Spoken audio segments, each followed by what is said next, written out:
Bipula, hi, good morning, Dana. Hi, good morning.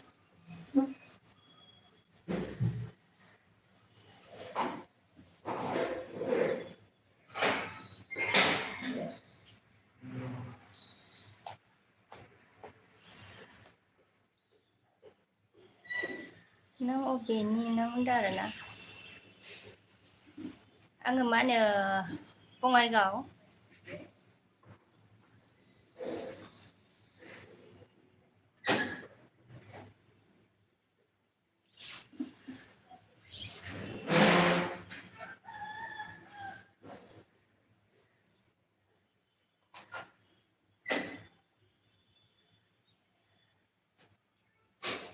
Baik, masang nudeng nang kon Dana. Thank you,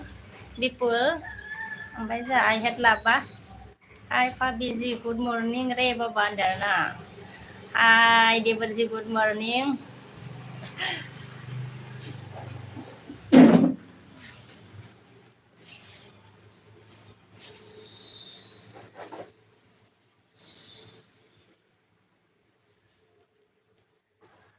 Bhai like कर दिया रे बाबा हम बोला ओ थैंक यू लाइक करने के लिए आई हेड लव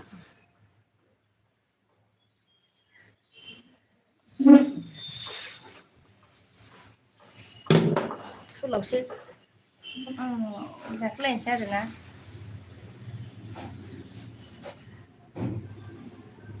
कैसे है रे बाबा आपका हैं बाबा आपका अच्छी हूँ रे आई हेड लव आ गई दे लाइक करो दे कौन है आई हेड लव अच्छा फाबीजी आपको बहुत खूबसूरत देख रहा है रे बाबा बोला thank you I had love गई bây giờ Bipula mangke Asam gusutar na mande Asamaव gusutar na mande औ गुसु जाहांबाय आरोना माने जाबायानो होनजाबाय Bipul ओमफ्राय जा मन्दिरा आगै नुजाफैनो हादों आरोना लाइक दान दीदी होनदों आरोना थेंक इउ मन्दिरा आगै कैसे हो होनदों आरोना मैं अच्छी हो मंदिरा आप बताओ आप कैसे हो आई हेड लावा मन गजा मॉर्निंग का नाश्ता हो गया है क्या अरे बाबा आपका बोला हाँ हो गया मेरा मेरा हो गया मंदिरा आ गया दीदी होनदों आरोना बुंदो दे आगै मन्दिरा ओमफ्राय जा हेमेनलेन्ड ना हाय बेबी होनदों आरोना हाय ओमफ्राय जा बिपुला ओइ बाजै मा ओंख्रि जाखो बाजै होनदों आरोना ओंखामखौनो जाथ'वाखै बिपुला आगै ओमफ्राय जा गिबा हाय होनदों हाय मन्दिरा आगैया मा भी अच्छी हो दीदी मैं भी अच्छी हूँ दीदी बोला ओके अच्छी है तो मन्दिरा ओमफ्राय बिपुला मा होनखो र'लै बाजै होनदों आरोना अ दे ओमफ्राय जोंहा ब्रकेन हेयर आ गया अच्छा ठीक है भाभी जी बोला हाँ ठीक है क्या कर रहा है रे ब्रोकन देवर जी सॉरी आई हेड लव देवर जी क्या कर रहा है अभी मजा मंदिर आ गया मंग ब्रेकफास्ट हो गया है क्या दीदी बोला हाँ हो गया मेरा सिस्टर मंदिरा सिस्टर मजा गिफ्ट मंग लव यू ब्यूटीफुल बोला ओ thank you gift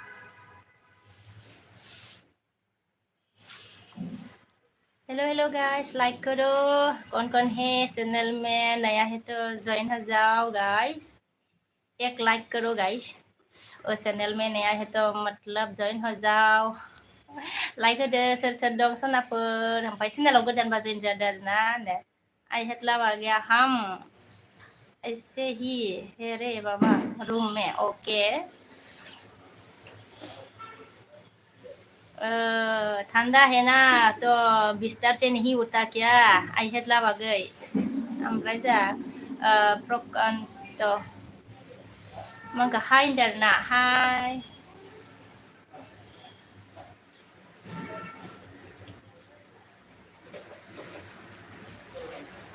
hello hello लोगोफोर गाइस कौन है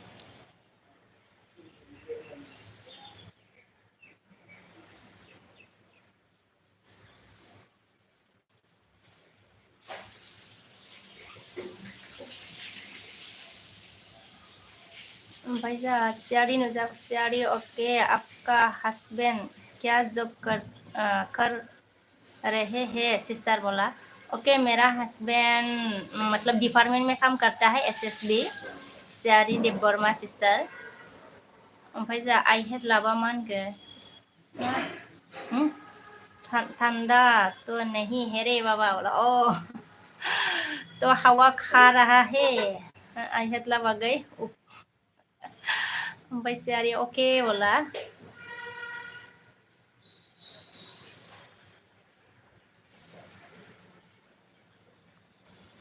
ओमफ्राय जोंहा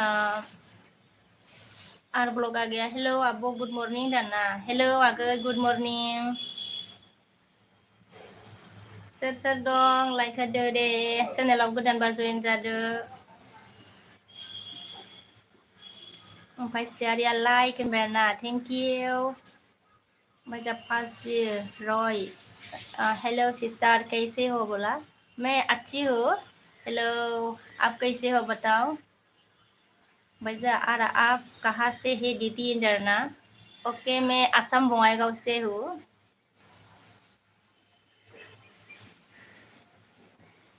कौन है मेरे लाइव स्क्रीन में प्लीज़ लाइक करो चैनल में नया है तो जॉइन हो जाओ गाइस सोर दं लोगोफोर लाइक होदो दे चैनलाव गोदानबा जॉइन जादो अननानै ओमफ्राय जा फासी रया मेरे को जानती है क्या बोला नहीं जानती है ओमफ्राय जोंहा आर ब्लग अन थेंक ओ बोला ओके आई हेड लाबा मांगो नहीं पाबी जी आज बारिश अच्छा आएगा जैसा लग रहा है रे बाबा अंदर अंदर हो रहा है ओके तो बारिश से आएगा पक्का अगर अंदर हो रहा है तो आई हेड लाबा गई सनाली आजा हेलो दी होनदों हेलो आगै सनाली थेंक मा नाम जाखो थेंक किम हाय हेलो होनबाय आरोना हाय हेलो ओमफ्राय जा आर ब्लगा मैं अभी असम का रहने वाला है बोला ओ असम में रहता है ओके असम कहाँ मतलब रहता है बोलो आर ब्लॉग ओमफ्राय आई हेड लाबा मंग हाय फाबिजी होनबाय आरोना जा हाय देवरजी बोलो ड्यूटी नहीं है आई हेड ला आगै पैसा साइमन नामा हाय गुड मर्निं बेरना हाय गुड मर्निं साइमन ओमफ्राय बड'आ आई लाभ इउ अके ओमफ्राय जा सियारि जिर' रों सिस्टार आपका घर कहाँ से हो ओके और आपका घर कहाँ से हो मतलब ऐसा होता है ऐसा बोलना होता है क्या ओमफ्राय जोंहा फासि रय रोङा मंखो मेरे लिए ओ पूछा है फासि रय रों सिस्टर आपका घर कहाँ से हो पूछा है मतलब सियारी देव वर्मा ने फासि रय रों ने बोला मेरे लिए लड़की ठुंडी है क्या तो लड़की ठुनी है क्या पूछा लड़की चाहिए ओमफ्राय रोंनां गुड मर्निं मेडाम बेरना गुड मर्निं ओमफ्राय जा सुरेशा मानखो बुकुल आई लाभ इउ आब' सना होनना बुंबाय जा सेम टु इउ आगै सना बुकुल आई हेड लाभ आगे मंखो जा पाबी जी आज मेरा मॉर्निंग में ड्यूटी नहीं है रे बाबा बोला ओके मॉर्निंग में ड्यूटी नहीं है। ओमफ्राय आर ब्लगा डिस्ट्रिक्ट आसाम डिस्ट्रिक्ट धेमाजि ना धेमाजि आसाम अके। ओमफ्राय जोंहा साइमन अके ओमफ्राय रोंनाङा मा गैया हेलौ मेडाम बेरना हेलौ मा ओंख्रि जाखो आब' होनदों आरोना ओंखामखौनो जाथ'वाखै आं आगै आर ब्लग ओमफ्राय जोंहा आर ब्लगा मा होनखो खाना पीना हो गया क्या दीदी जी आपका बोला नहीं हुआ है अभी तक मतलब मैं मॉर्निंग में राइस नहीं खाती है आर ब्लग आगै दैथुन आगै नुजाफैनो हादों जोंहा थेंक इउ गोजोननाय थाबाय ओमफ्राय हाय बाजै सना गुड मर्निं होनना बुंबाय आरोना हाय आगै गुड मर्निं ओमफ्राय जोंहा बड'आ मा होनखो आंनो हाबा खालामनो सासे मोजां सिख्ला नांगौमोन बाजै होनना बुंबाय आरोना अके नागिरनांगोनसो होनदो बड' आगै ओमफ्राय जोंहा आई हेड लाबा अच्छा भाभी जी हम ट्रीट हे रे बाबा गरम गरम है फिर भी ट्रीट है अगर ठंडा होता तो क्या हो जाता होनदो आई हेड लाबागै ओमफ्राय जोंहा दैथुनारिया मा होनखो मानो ब्लु बोखारखो नोङो बाजै होनना बुंबाय आरोना अके ब्लु नांगौ आरोना मा होनो ब्लु थाबाथाय कमेन्ट भिडिअ'आव कमेन्ट फैया नामाथाय ओंखायनो बोखारो आरोना बोखारजोबदों दैथुनागै मैया आं माबायावनो एलबियावनो बोखारदोंमोन आरोना होबाय दे आं नोंनो होबाय मा होनो दैथुन ओमफ्राय जोंहा फासिर'या मा होनखो सियारी देबबरमा मैं अच्छी हूँ तुम क्या कर रही हो पूछा है सियारी मतलब फासिर'य ने ओमफ्राय जोंहा रोंनाङा मा होनखो मा ओंख्रि मेदाम होनदों आरोना ओंख्रिया जोंहा जगारानो जाबावाखै आरोना ओमफ्रायो थारुन दं आरो बेखौनो जानांसिगोन आरो ओमफ्राय जोंहा सियारिया मा होनखो जब कर में ओमफ्राय जोंहा आर ब्लगा मा होनखो क्या करते हो मॉर्निंग में दीदी क्या खाते हो ओके मॉर्निंग में चाय पीती हूँ मैं और कुछ नहीं खाती हूँ कभी कभी मतलब भूख लग जाने से मैगी खाती हूँ ओमफ्राय जोंहा केबिया मा होनखो गुड मर्निं दाना गुड मर्निं केबि आगै ओमफ्राय जोंहा ना गोराना मा होनखो बिस्रानि होनना मिनिहरदो जोंहा खोरोंदोंना अके खोरोना गैया जा मिनिनाय पिक्सार आरोना ओमफ्राय जोंहा आई हेड लाबा गैया हा भाभी जी हा बोला हाँ भाभी जी अच्छा इधर आसाम में आ जाओ आई हेड लाबा गई कंबल के अंदर अच्छे से सोने का मतलब मिलेगा होनदो ओमफ्राय जोंहा सियारिया देबबरमाया मा होनगो मैं जॉब कर रही हूँ बोला जॉब कर रही हूँ बोला है सियारी देबबरमा ने ओमफ्राय जोंहा दियारा मा होनखो ओके हाय बोला हाय आर आगैया मा होनखो मुझे भी ब्लू डीजे ना बोला ओके ब्लू चाहिए दे दिया मैंने पासिया मा होनखो जोंहा सियारी देबबरमा आई लाभ इउ बोला है ओमफ्राय जोंहा बड'आ मा होनखो बाजै दंबा नायना दोनब्ला सरि दोनदो ना प्लिज बाजै होनना बुंदो आरोना अके नायना दोननांगौ आरोना आङो नागिरनो रोंनानै होनदो आरो बड' आगै ओमफ्राय जोंहा दैथुन आगैया थेंक इउ स' माच रोजा रोजा गोजोननाय थाबाय नोंनिसिम ओमफ्रायो मा होनो सोरबा सोर गोदान दं दैथुन बसुमतारीजों जयेन जादों आरोना बेबो चेनेल खुलिनोसैनो नैबे दैथुन बसुमतारीखौ चेनेल खालामसैनो आरोना साबसक्राइब खालामना होदो आरो सोरबा दंबा किसी को अगर ज्वाइन होना है तो दैथुन बसुमतारी से ज्वाइन हो जाओ गाइस ओमफ्राय जोंहा सियारि देबबरमाया मा होनखो थेंक इउ होनदों आरोना थेंक इउ बोला है सियारि देबबरमा ने आई हेड लाबा मा होनखो हेलौ हेलौ बोला ओमफ्राय जोंहा रोंनाङा मा होनखो गार' खुसि मानामा मेदाम मानामा मेदाम बोला है गार' खुसि मानामा मेदाम मतलब ओमफ्राय जोंहा दैथुन आगैया मा होनगौ अननाय नाजावदो बाजै लोगोसे लाइक दान 7 होनना बुंबाय आरोना अके दैथुनागै माने अननायखौ नाजावबाय थेंक इउ लाइक होनायनि थाखाय गोजोननाय थाबाय नोंनिसिमबो ओमफ्रायो आर ब्लगा मा होनखो आइला दिदि मर्निं फुड हो आइला दिदि मर्निं फुड सोरां आगै नुजाफैनो हादों जोंहा गुड मर्निं बाजै बोरै दं दिनहै बाजै सना होनना बुंदों आरो ना मोजाङैनो दं सोरां आगै नोंहा माबोरै दं खिथादो दे ओमफ्राय ना गोराना गैया लाइक होबाय दे ओरै होनदों थेंक इउ ओमफ्राय जोंहा सोरां आगैया लाइक हरबाय बाजै सना होनदों आरो ना थेंक इउ ओमफ्राय जोंहा सुब्रा लाइक होबाय आदै सना होनना बुंदों अके अके मादै सुब्रा गोजोननाय थाबाय नोंनिसिमबो ओमफ्राय जोङो आर ब्लगा गैया अके होनना बुंबाय आरो ना ओमफ्राय जोंहा फिरुस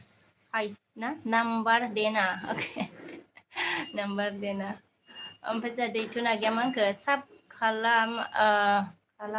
बायनो थिन आंखौबो बाजै सना होनना बुंदों आरो ना सोर दं गोदानफोर दंबा नै दैथुन बसुमतारीजोंखौ मा होनो साब खालामदो आरो ना जयेन जादो कोई अगर नया है तो दैथुन बसुमतारी से मतलब जॉइन हो जाओ गाइस उसका भी चैनल है ये ओमफ्राय जोंहा राहुल देब बर्माया मा होनखो मर्निं होनना बुंदों आरो ना मर्निं राहुल देब बर्मा सुब्राया मा होनखो जोंहा आं सोलाबला दे आदै सना होनदो अके जेबो नङा दे मादै थेंक इउ दे दसेनि थाखाय दसेबाबो फैनायनि थाखाय गोजोननाय थाबाय मादै नोंनिसिम दैथुना गैया जोंहा आर ब्लग प्लिज साबमि होनदों आर ब्लग मा होनो दैथुन बसुमतारी से जयेन हो जाओ ओमफ्राय जोंहा बड'आ मा होनखो आंनोबो ब्लु हो बाजै होनना बुंबाय आरो ना बड'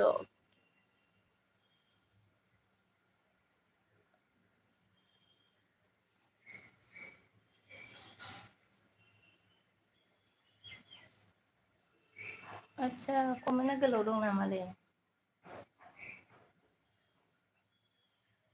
बड' आंनोबो गुबुन रजिया आगैया जा आब' सना आं लाइकल' दे होनदो जेबो नङा दे रजिया आगै ओमफ्राय जोंहा सोरां आगैया मा होनखो आंखौ साब खालामनो हो बाजै दैथुनखौ होनदो मा होनो दैथुन आगै सोरां ब्रह्म जिसुसखौ साब खालामनोनो आरो ना ओमफ्राय बेक हरफिनगोननो बियो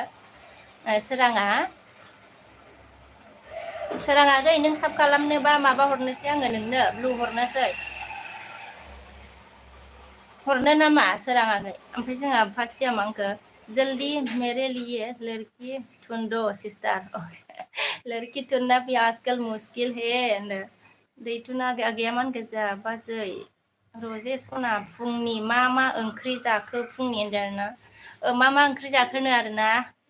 रजे आगै दैथुना सोंदों दैथुना गैया फुंनि आरो ओमफ्राय जासियारि देब बोरमाया मैंने भी मनारेटर दीजिए ओके माने हाँ सियारे देव वर्मा दे दिया मैंने अगर किसी से ज्वाइन होना है तो मतलब हो सकता है मतलब हो सकती है आप सियारे देव वर्मा ओमफ्राय जोंहा जिउनां नुजाफैनो हादों लाजि बांसिन फैबाय आं बाजै होनना बुंबाय आरो ना लाजि बांसिन बावसो नामा जेबो नङा दे मा लाजिनांगौ जाखो जिउनां आगै ओमफ्राय जोंहा ना गोराना गालि होनना मिनिहरदों नै ओमफ्राय जोंहा आर ब्लगा अके दैथु होनना बुंबाय आरो ना अके होनदोंनो ओमफ्राय जोंहा सुब्राया आं दा शिबसागराव थांनो रेडि जाबाय होनदो थांनोसै आरो ना मादै दे मोजाङै थांदो दे मादै ओमफ्राय जोंहा आइ हेड लाभ आ गया ओके भाभी जी असम में जा सकती है लेकिन ठंडा में टाइम पास घूमने के लिए के गर्लफ्रेंड भी नहीं है रे बाबा हा अरे गर्लफ्रेंड मतलब थुन के ले लेना आई हेड लाभ आ गई थुनने टाइम पास ले लेना आसाम में अगर आएगा तो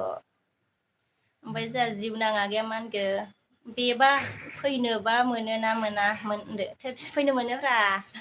जिउनां ओमफ्राय जोंहा ना गोराना गैया मा होनखो एस बसुमतारी आबै होनना मिनिहरदो नै ना गोराना गैया ओमफ्राय जोंहा दैथुना गैया मा होनखो खुलि खाबायना मैयानिफ्रायनो मा खुलि मा होनखो होनदों बेलाय होनदों आरोना खुलिनो होनदों बेलाय होनबाय मा होनो जोंहा दैथुन आगैयाबो मा होनो चेनेल खुलिबाय दे दैथुन बसुमतारिया चेनेल खुलिबाय आरो ना सोरबा जयेन जानोबा जयेन जादो दे ओमफ्राय जोंहा रजेया मा होनखो आगै दैथुन ना गोरान बाथोनसोमोन होनदों ना गोरान बाथोनसोमोन आरोना दैथुन खिथाहरबाय रजेया दैथुना ना गोरान साल्थि होनना बुंबाय आरो ना गोरान साल्थि होनदों जोंहा दैथुन आगैया ना गोराना जोंहा मिनिनानै ओइखौ आं मिथियालाय पिक्सारखौ ना गोरान आगै होनदों ओमफ्राय जोंहा जिउनाङा माने मा खबर थाम्फै दुद्रुनाय होनना बुंबाय आरोना अके खबरा दङ मोजांखौनो होननांसिगोन आरोना जिउना नोंनिया माबोरै दं ओमफ्राय नैयाव सोरनि कमेन्ट थादों नामा ओमफ्राय जोंहा दैथुन आगैया मा होनखो गोथावथार बाजै रजे होनना बुंदों आरोना गोथावथार होनदों ओमफ्राय जोंहा रजेया गाला होनना मिनिहरफिनबायनो ओमफ्राय जोंहा आइ हेड लाबागैया अन आरोना ट्रिट जाबाय आरोना अके ओमफ्राय जोंहा पासिर'या मा होनखो सियारि देब बर्मा आपका नाम्बार देना बोला ओके पासिर'य ने सियारि देब बर्मा आपका नाम्बार देना बोला है आई हेड लाभ अन अके ना गोराना गैया रजे गालि आंखौसो जादों नों हा ओंथ' आरो ओमफ्राय जोंहा आई हेड लाभा ट्रिट आरोना ट्रिट जिउनाङा मा होनखो आङो बेस्थ' बाजै हाजिरासो मावदों बाय बाय बिदि आरोना अके दे बेस्थ'बा जिउनां जेबो नङा बाय बाय दे थेंक इउ दे दसेनि थाखायबाबो सापर्ट होफैनायनि थाखाय गोजोननाय थाबाय नोंनिसिमबो रजे आगैया जोंहा एसे गोथावमोन आगै दैथुन होनना बुंदों आरोना ओमफ्राय जोङो थांखि बड' ना थांखि बड' अके फाबि जि मा होनखो फाबि जि बिनानाव दंना गैया आरो होनदों आरो अके बिनानावा दङ आरोना ओमफ्राय माथो प्रफाइला हिनजावनि बायदिसो आरोना ओमफ्राय जोंहा रजे आगैया औ गाला होनना मिनिदों आरोना आई हेड लाभ आगैया ट्रिट अके दैथुन आगैया बाजै रजे खारथ'नो नाङा दे ना बेस्थ' नामा बाजै होनदो मा होनो खारथ'नाङानो आरोना रजे ओमफ्राय बेस्थ' नामा सोंदों आरोना दैथुना ओमफ्राय जोंहा नबनित सिंह राम रामजी भाभी जी बोला अके राम रामजी देवर जी ओमफ्राय आरबलग आगैया मा होनखो दैथुन जयेन दान कमेन्ट सेक रिटार्न बेक करना अके बोला दैथुन आगै मा होनो साब खालामनानै कमेन्ट हरबायनो ओमफ्राय रिटार्न बेक करना बोला है आर ब्लग ने ओमफ्राय जोंहा दाखु ओमफ्राय जोंहा ना गोरान आगैया गालि मा थाखो गालि मा जाया मैया एलबिया होनदों मा जायानो मैया एलबिया सोंदो आरोना ना गोरान आगैया रजेया जोंहा आगै लाभ होनना बुंबाय आरोना ओमफ्राय जोंहा प्रहलादा मा होनखो गुड मर्निं होनबाय आरोना गुड मर्निं प्रहलाद आगै ओमफ्राय जोंहा आरो आगैया मा होनखो रजे सना गुड मर्निं होनना बुंदों दैथुन आगैया थेंक्स आर ब्लग होनना बुंबाय आरोना सियारी ने क्या बोला एलबी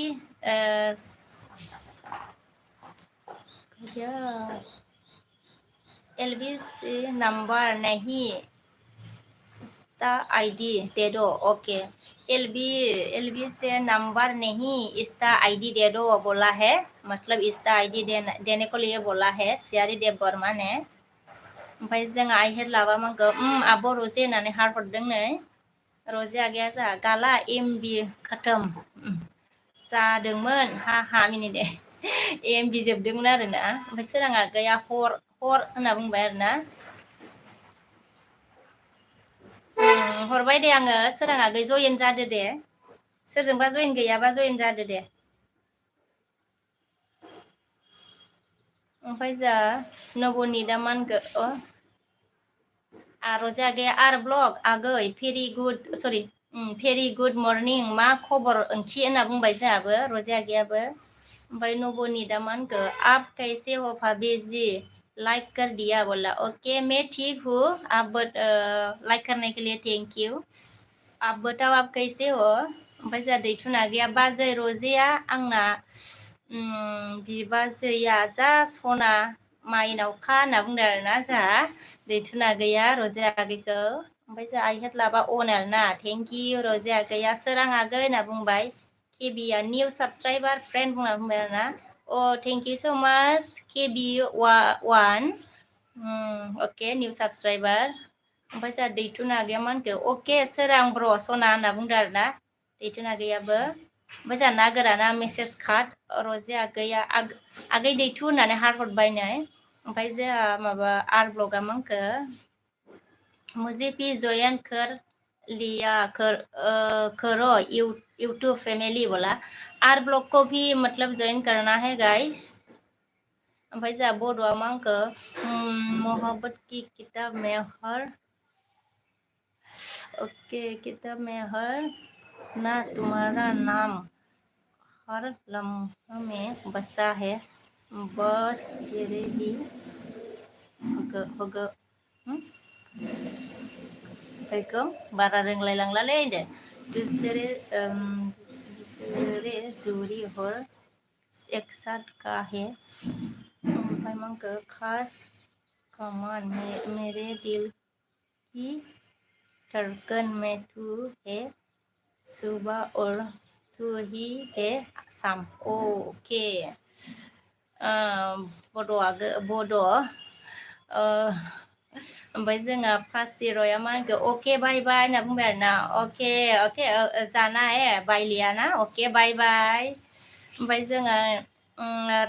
राया मा होनखो मेसेज कार्ड आरोना जा मिक्सेल नुजाफैनो हादों आरोना गुड मर्निं सना फिथर होनदों गुड मर्निं मिक्सेल ओमफ्राय जोंहा सुपारा गैया लाइक होनना बुंबाय आरोना थेंक इउ ओमफ्राय जोंहा सुपारा मा होनखो गुड मर्निं सनाफोर होनना बुंदों जानाय ओमफ्राय जोंहा रजिया गैया मा होनखो गाला दा उनाव मा होनखो दा उनाव बुंगोन दे र' होनना बुंदों दा उनाव बुंगोन ना ओमफ्राय जोंहा फासिर'या र'लिया अच्छा क्या हुआ है ओमफ्राय जोंहा ओपिन स्टार ना ओके रो लिया है क्यों रोया खुश हुआ है क्या मिक्सेल ऑन थैंक यू रोहित अच्छा हाय बेरना हाय ओमफ्राय मिक्सेला लाइक दा होनना बुंदों थैंक यू आर ब्लगा मा होनखो मोजां रजे सना खबरा आंनि भिडिअखौ मानो नाया हो होनना बुंदों रजे मा होनो आर ब्लगनि भिडिअखौ मानो नाया होनदों आरोना ओमफ्रायो खबरा मोजांनो ओमफ्राय जोंहा पुरना बिडिआर ओके आसाम कहाँ से हो बोला ओके आसाम बङाइगाव से हो ओमफ्राय जोंहा रजे आगैया आदा सुपार होनदों हार हरदों आरोना इदि होननानै ओमफ्राय जोंहा सुप्राया सुपार बाय बाय होनना बुंदों जानाय सुप्रा मादैया अके मादैया दं आरोना ओमफ्राय जोंहा रजेया मिक्स ओंखि होननानै हार हरबाय मिक्सेल अन ना गोरान आगैया अके गालि होनना बुंबाय दैथुन आगैया मा होनखो सोरां फंबाय सना साबजों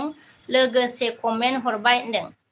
सोरां आगै नोंखौ साब खालामबायनो दैथुना ओमफ्राय कमेन्टबो हरबायनो ओमफ्राय आइ हेड लाबा अ माइ गड मानिबा बेगड अच्छा बेगड आरोना काहा मिलेगा रे बाबा इतना जल्दी गार्लफ्रेंड को होननानै खाफाल होबाय आरोना ओके आप तो इतना हैंडसम है मिल जाएगा रे टाइम पास करने के लिए आई हेड लव आ गई मतलब 2-3 दिन में मिल जाएगा होनदों ओमफ्राय जोंहा सान्थुआ हाय होनबाय आरोना हाय सान्थु ब्लग मिक्सेल अन ब्लु होलाय होनना बुंदों होबाय आङो मिक्स ओमफ्राय जोंहा आरो आगैया मोनखो गुड मर्निं अल गाइस बोला है ओमफ्राय जोंहा मिक्सेल आगै अन ओमफ्राय जोंहा सोराङा मा होनखो आब' रजे आङो भिडिअ हगारगोन नायखा आरो बाजै नोंबो होनदों आरोना अके नायगोन दे सोरां आगै ओमफ्रायो आर ब्लगा अके सोरां आगैया नायखा होनना बुंदों नायखासै भिडिअ कमेन्ट हरना दोनब्रा मा होनो सोरां आगै मालाबा नटिफिकेसन फैयाबा नागिरना मोना माबा सोरनिखौबा एकदम नागिरना मोना ओमफ्राय जोंहा आर ब्लगा मा होनखो गल हा गल जादों नामा ओमफ्राय जोंहा बड'आ मा होनखो आंनि कमेन्टखौ फरायना आंनि कमेन्टखौ फरायना होनना बुंदो एसे एसे फरायदों बड' होनदो ओमफ्राय जोंहा सुपारा मा होनखो रजे नोंना मा भिडिअ कमेन्ट होजाया दानि नोंनि साहा लोंनायखौ नायदोंमोन आं होनदों अ मा होनो सुपारनिया नोंनाव कमेन्ट थाङाखैनो आरोना रजे दानि साहा लोंनायखौ नायदोंमोननो ओमफ्रायो आंनियाबो सब भिडिअ'आव थाङाखै रजेनाव मा होनो ब्लु दंबाबो खारना दोनथ'जागौमोनदां रजे आगै ब्लु थाबाबो थाङा ना मा होनदोंथाय ओमफ्रायो नोंनि एलपिआव थांबा होफिनजागोन आरो ना ओमफ्राय जोंहा रजे आगैया मा होनखो आर ब्लग आगै आङो नायथ'वा कमेन्ट चेक खालामनाय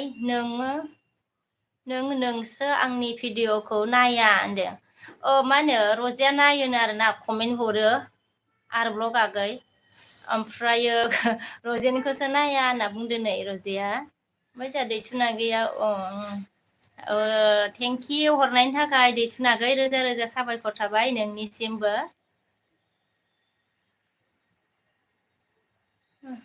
ओमफ्राय जोंहा मांखो रजिया अके आगै सोर आंना बुंदों आरोना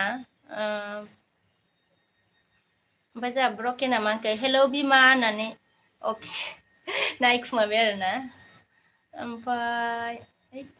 रजे आगैया नोंगौ नामा आदा सुपार होनना बुंबाय आरोना नोंगौ नामा आदा सुपार होनना बुंबाय दैथुन आगैया मा होनखो अननाय हरबावबाय बाजै सना थाबोनो दावगालांथों बाजै सना नोंनि चेनेला होनना बुंदों आरोना थेंक इउ स' माच गोजोननाय थाबाय दैथुन बसुमतारी आगै ओमफ्राय जोंहा बड'आ मा होनखो आयै आं बारा रोङा दे मा होनो बड' होनदो अके बिदि लिरबाय आरोना हेद बारा रोङालै आङो फरायनो बड' आगै ओमफ्राय जोंहा ओमफ्राय जोंहा एमार राभा रादा नुजाफैनो हादों आरोना मा आगै बिके होनदों मा खबर मा होनो राभा आदा दैथुन आगैया मा होनखो बाजै रजे होनना बुंदों नै ओमफ्राय जोंहा बड' आगैया बिदि लिरबाय आरोना महाबती किताब मे बिदि लिरबाय आंहा बारा फरायनो रोङा दे एसेल' रोङो नै बिदि लिरबाय आरोना जोंहा बड' आगैया अके रजे आगैया एमार गुमै होनना बुंबाय नै ओमफ्राय जोंहा बड' आगैया बिदि लिरबावबाय आरोना ओमफ्राय जोंहा ब्रकेना मा होनखो ओमफ्राय बाजै नोङो सोरमोनथाय आङो सिनायासैलै नोंखौ होनना बुंदों आरोना ओमफ्राय गल' नायबाय ना मा जाखो ना मेगन फेदेरनाय जायोब्रा बेलाय ब्रकेन आगै ओमफ्राय जोंहा बड' आगैया बिदि लिरबावबाय आरोना ओमफ्राय जोंहा एमार राभाया मा होनखो लाइक दान बिके बिनानाव होनना बुंबाय आरोना थेंक इउ राभा ब्रादार ओमफ्राय जोंहा सुपारा UFS होनना बुंबाय आरोना ओमफ्राय बड'आ मा होनखो महब्बत बिदि लिरबावबाय आरोना अके ओमफ्राय जोंहा मिक्सेला मा होनखो हे आइया आंनि माबा होनाया जायाखै नामा जालालै कमेन्ट फरायनाया नेबाबो जाला खिनोसो ओंखारलायलांबाय आंहा होनदों आरोना अके खिनो ओंखारबाय आरो ओमफ्राय एमार राभाया जोंहा मा होनखो रजे होनना बुंदों आरोना खिनो ओंखारबाय नामाब्रा मिक्सारालाय ओमफ्राय जोंहा आराम मा होनखो नायगोन रजे सना दिनहै आङो नोंनि भिडिअ वाट्स खालामना कमेन्ट अल भिडिअ कमेन्ट हरगोन दे आं रजे होनना बुंदों थारमाने आर ब्लगआ बड'आ जोंहा बिदि लिरबावबाय आरोना आगैया दैथुन आगैया बाजै दिनहै साबसिन नुथारदों नोंखौ होनना बुंदों आरोना अके मा होनो दैथुन आगै थेंकिउ होनांसिगोन आरोना थेंकिउ ओमफ्राय जोंहा बड' आगैया मा होनखो बिदि लिरबावबाय आरोना ओमफ्राय गेजेराव मा दं बिदि लिरबाय जोंहा बड' आगैया अके ओमफ्राय जोंहा ब्रकेन आगैया बाजै सिनायाबाबो साफा नुनायखाय लाइक होबायलै दे हाहा ओरैसो अके जागोन दे ब्रकेन हियार आगै ओमफ्राय जोंहा बड'आ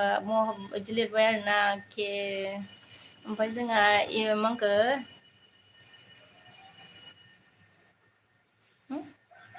प्ले मा होनखो एनडि ना सोंबावलायलासो होनदो हाय डियार हाउ आर यू होनना बुंदो आरोना जा अके मैं ठीक हूँ आप बताओ आप कैसे हो सोरनिबासो जाना फैगौलै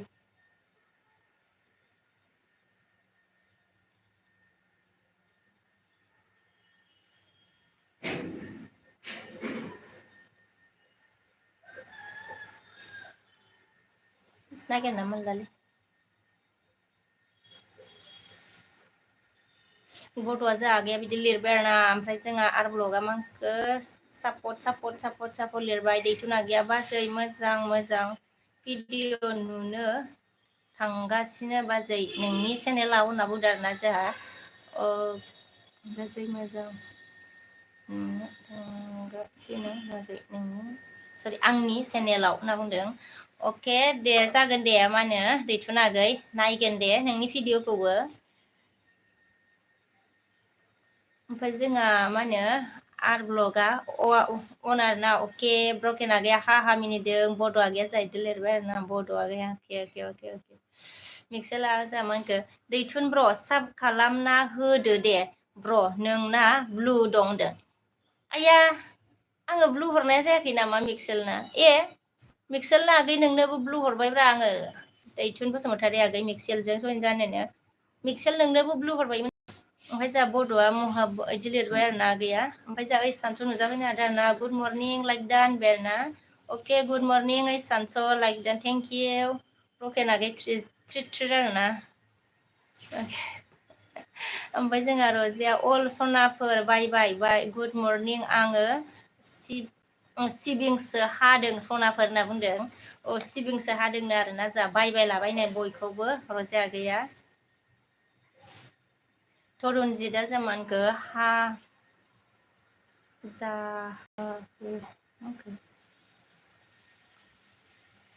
ओमफ्राय रजिया आगैया हा होनबाय आरोना थरुनजितआ लाइक ओके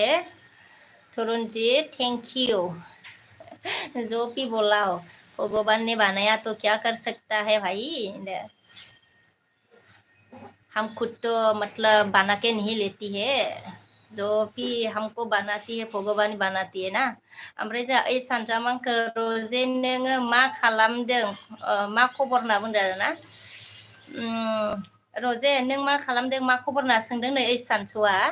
ओमफ्राय जोंहा मिक्सेल आगैयामानखौ अन आरोना थेंक इउ मिक्सेल अन थेंक इउ ओमफ्राय रिद्रुस आप कहा आना है ओमफ्राय जों मेकनाथ ब्रह्म मांखो अबिनि आब' नोङो होनदों आरोना आङो मा होनो बङाइगाव आरोना ओमफ्राय ब्रकेन हियारा अन अके रजिया ओइस आङो सिबिंसो हादों बाय दे होनदों ओइस आं मा होनो रजिया सिबिंसो हादों आरोना ओमफ्राय बायलाबाय आरोना केबिया मा होनखो ओमफ्राय ना अबेनि होनना सोंदों आरोना केबिया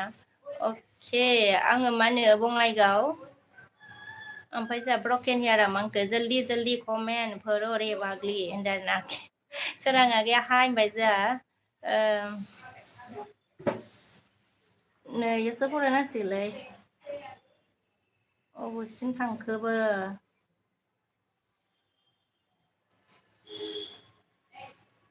ओमफ्राय जोंहा रिद्रा आपका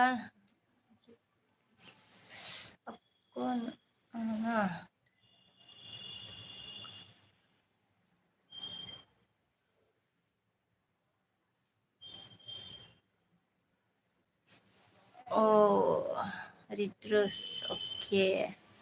मिक्सेल अन दैथुना गैया जामांगा सुपार साल्टे दाना लायदो माखो दांना होलायदो नोंना एलबिया होनदों दांना होलायदो नोंना एलबिया होनना बुंबाय जोंहा दैथुना गैया सुपार साल्टे होनदों आरोना ओमफ्राय जोंहा मिक्सेल अन दैथुना गैया मा होनखो सनाफोर आंनि चेनेलखौबो साबस्क्राइब खालामना होला बायदोलै सनाफोर अनोब्ला होनदों आरोना दैथुन बसुमतारी आगैखौबो सोर दं साब खालामनानै होदो आरोना ओमफ्राय जोंहा मिक्सेला मांखो जागोन दैथुन ब्र आंखौ साब खालामलाय आंनाव ब्लु गैया होनदों दैथ'नागै मिक्सेलखौ मा होनो साब खालामनो आरोना ओमफ्रायो मिक्सेलाव हरफिनगोननो मानो मिक्सेलनि ब्लुआ जायाखै आं हरदोंमोन बोखारना होफिननांगोन नामा ओमफ्राय जोंहा दा एस आमांखो गुड मर्निं आब' माबोरै खबरा होनदों आरोना अके गुड मर्निं दा एस आगै खबरा मोजाङै दंथ'यो आरोना नोंनिया माबोरै दं ओमफ्राय जोंहा मोनथाङा हाय होनना बुंदों आरोना हाय केबि आगैया आंखौ बाय बाय दोनथ'बाय फ्रेन्ड होनना बुंबाय जोंहा अके बाय बाय केबि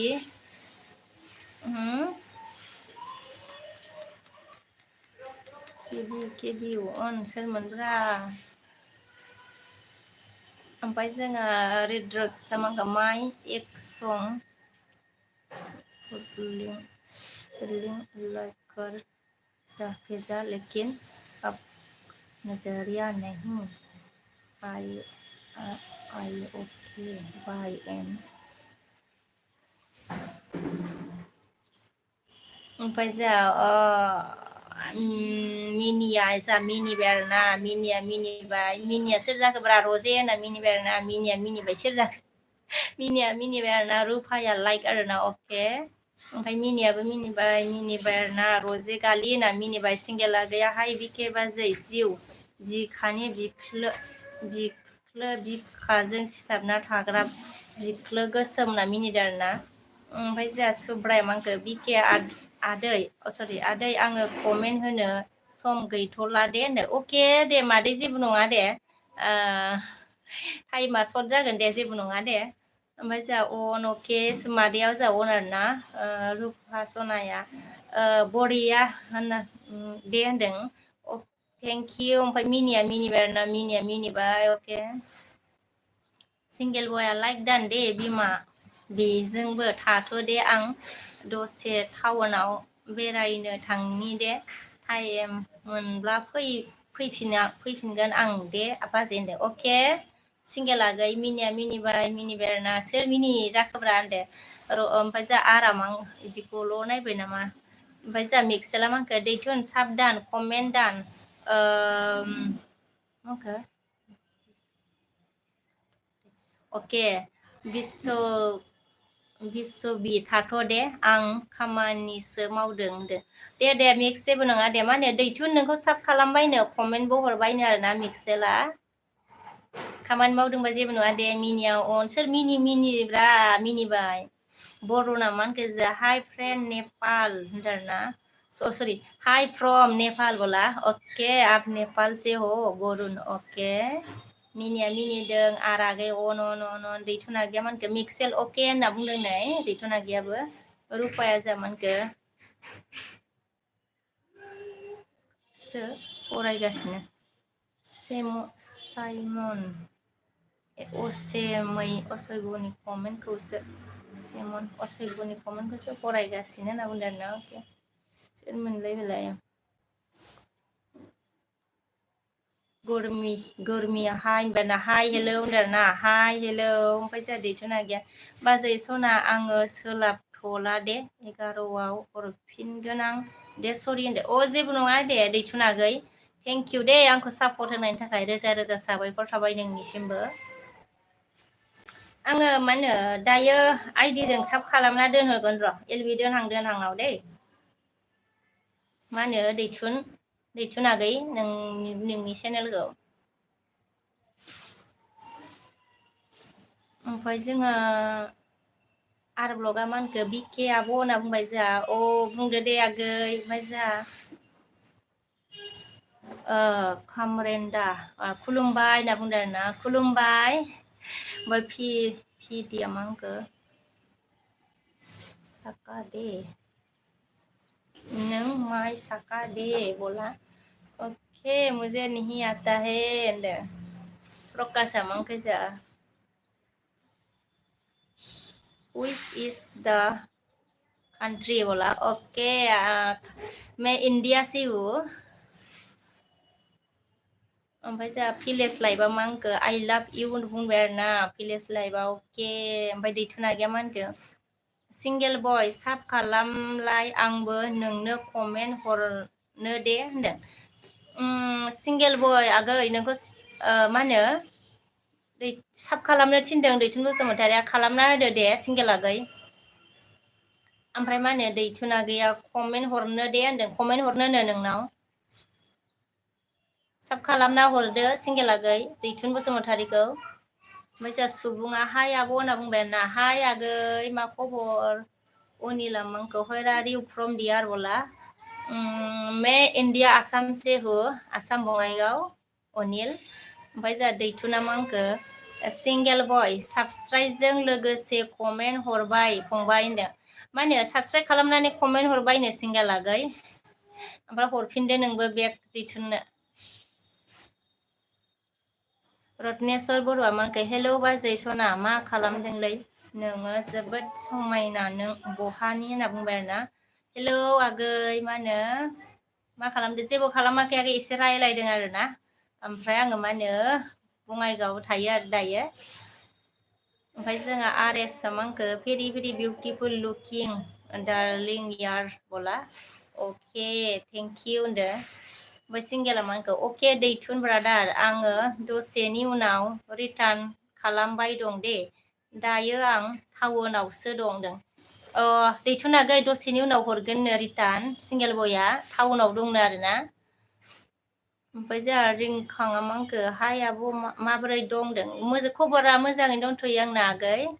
माने मोजाङै दंथ'यो आरोना नों माबोरै दं खिथादो दे सुबुङा मंको आंनिखौबो बानायदो दे ब्रमोन होनना बुंबाय नैबे सुबुं एम प्रेजेन्ट जोंबो मा होनो लोगो जानोनो सोर सोर दं आरोना जइन जानो हागोन ओमफ्राय जोंहा जे काश्मिरा हेलौ होनबायना हेलौ आर एस आगैया मानखो गुड मर्निं जानेमोन बोला अके गुड मर्निं आर एस आगै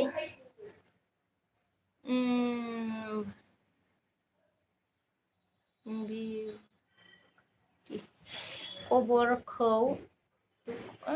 कि खबर तुमार आइजनि अके खबर फाल मर बिग ज्योति ना ओके यादबा जा हाय मेरना हाय फिडिया मंको it is my language you do not understand my language do not understand okay ओमफ्राय जा यादबा नमस्कार खालामबाय आरोना अके नमस्कार ओमफ्राय रिंखाङा मंको आंबो मोजाङैनो दं होनना बुंदों आरोना अके मोजां जानांगौ दे आरो आगै ओमफ्राय जा सुबुङा साब खालामफिनगोन आंबो होनदों साब खालामफिनगोन आरोना सुबुं एम प्रेजेन्टआ साब खालामफिनगोननो ओमफ्राय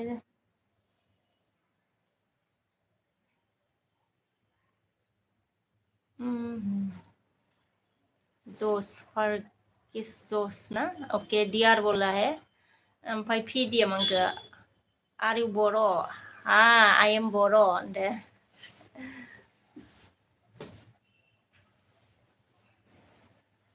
हेलो हेलो गाइस कौन है गाइस लाइक करो चैनल में कोई नया आया है तो ज्वाइन हो जाओ गाइस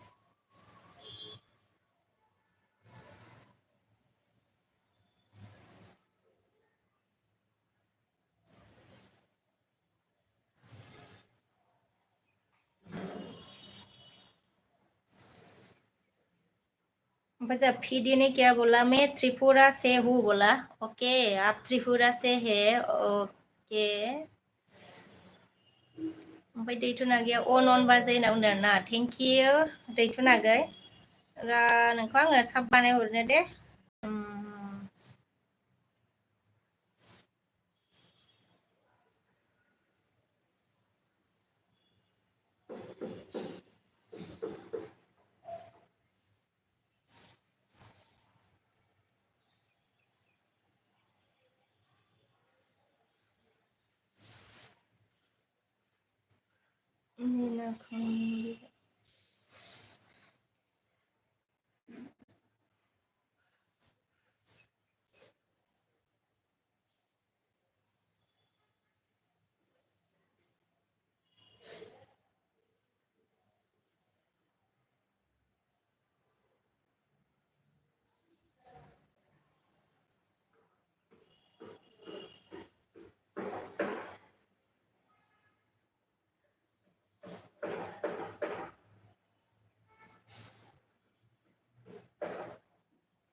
बानायबाय आङो मा होनो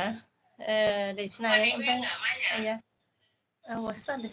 ओमफ्राय जोंहा सुबुङा मा होनखो अके ब्र आंखौबो बानाय होनना बुंबाय जोंहा अके ब्र आंखौबो बानाय होनदो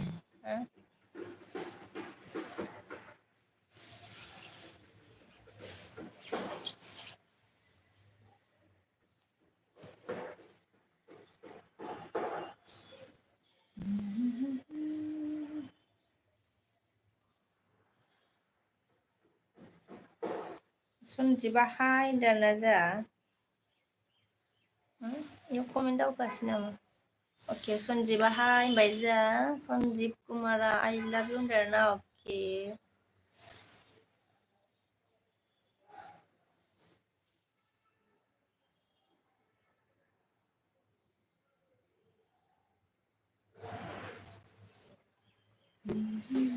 हेलो हेलो गाइस कौन कौन है मेरे चैनल में प्लीज लाइक करो चैनल में नया तो जॉइन हो जाओ सोर सोर दं लोगोफोर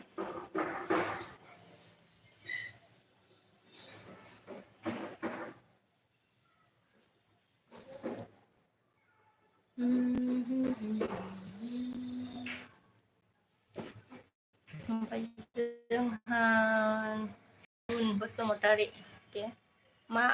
मा आब' कमेन्टबो नाया माथो होनदो हा कमेन्ट नायोब्रा आगै ओमफ्राय जोंहा जेके सं गुड मर्निं बेनाव गुड मर्निं जेके सं लाइक डान देना थेंक इउ जेके सं लाइक करो गाइस चैनल में नया आया तो जॉइन हो जाओ ओमफ्राय जोंहा सिंगेल आगैया मा होनखो दैथुन ब्रादार आङो रिटार्न खालामबाय दे कमेन्ट चेक खालाम होनदो दैथुन आगै नोंखौ मा होनो रिटार्न खालामबायनो आरोना सिंगेल बय आगैया ओमफ्राय कमेन्ट चेक खालाम थिनदों कमेन्ट चेक खालामदो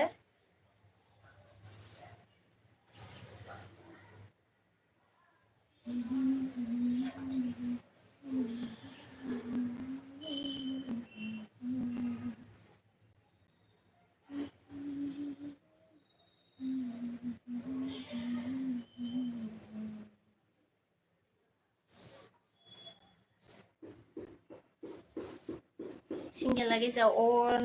टाउनाव मा बायदोंब्रा बेदर लायदों नामा सिंगेला गै टाउनाव बेदर लायदों नामाब्रा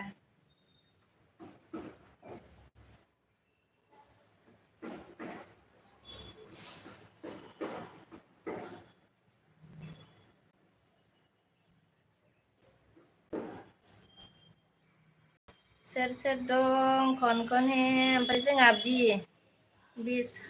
बिसायखङा हेलौ बाजै समायना माबोरै खबर सबर होनदों आरोना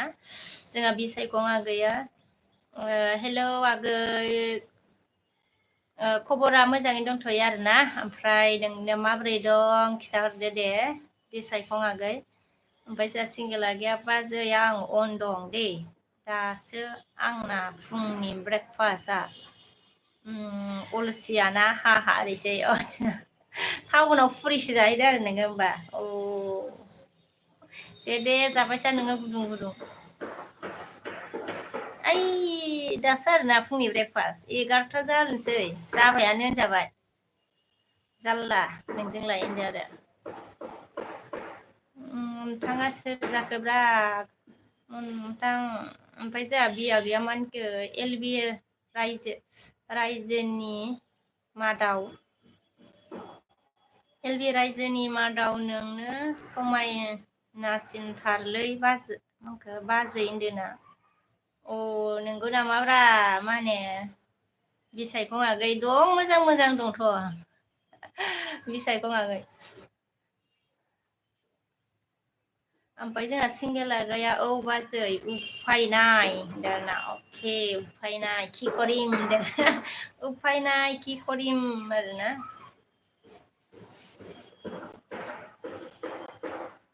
सोर सोर दंब्रा सनाफोर लाइक होदो बेनिफ्राय गोदानबा जयेन जाना होदो आरोना कन कन हे गाइस होनदो ओमफ्राय जोंहा सिंगेल बय आगैया अन आरोना ओमफ्राय जोंहा बिया गैया मा होनखो आंनि नुनाय आंनि नुनायाव नोंनो साबसिन हामसिन होनना बुंबाय आरोना अके होनदो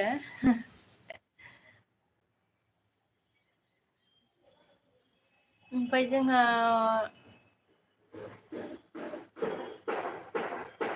अनजुराल देबबर्मा हाय बोला हाय ओमफ्राय जा सिंगेला गया मानखो अकेले जीवन ना बाजै ओ কি কৰিম দে अकेले जीवन কি কৰিম उफाय নাই होनलायदो नोंजोंसो रोंसिगोन आङो नोंजों रायलायबाय थाबासो रोंसिगोन दे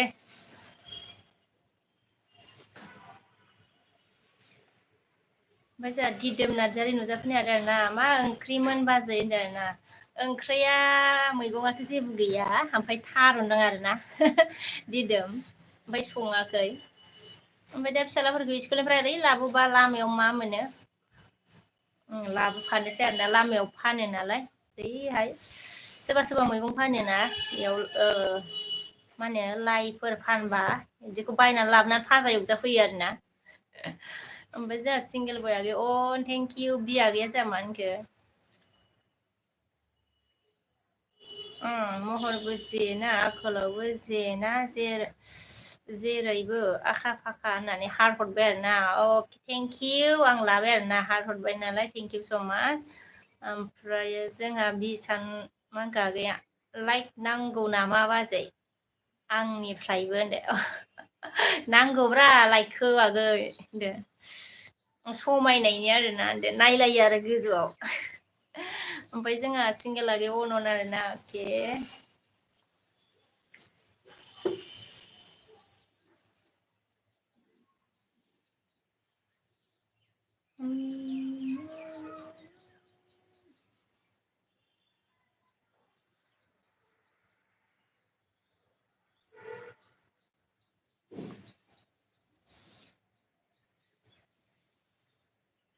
ओमफ्राय जोंहा दिदोमा मोनखो गासै साबैसे बाजै नानि बाबुमोन नोंना होनदों अके मा होनो सासेल' आरोना दिदोम आगै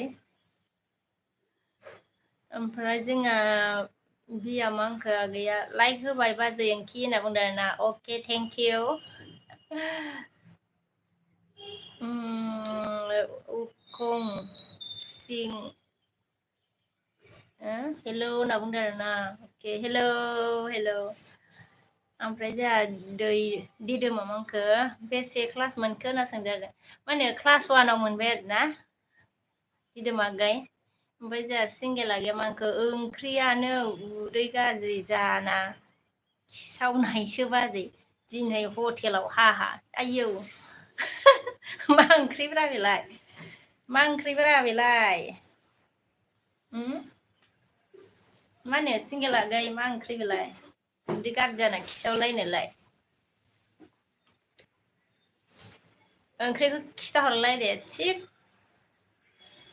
ओरैनोथ' फुरिनि ओंख्रिया आलुसो जाखायो आलुआनोखा बे होनदो थाइनिसं गेमिं लव फ्रॉम त्रिपुरा बोला ओके आप त्रिपुरा से है okay thank you so much मेरे एलबी स्ट्रीम में आने के लिए ओमफ्राय जाव उखं which language you speak okay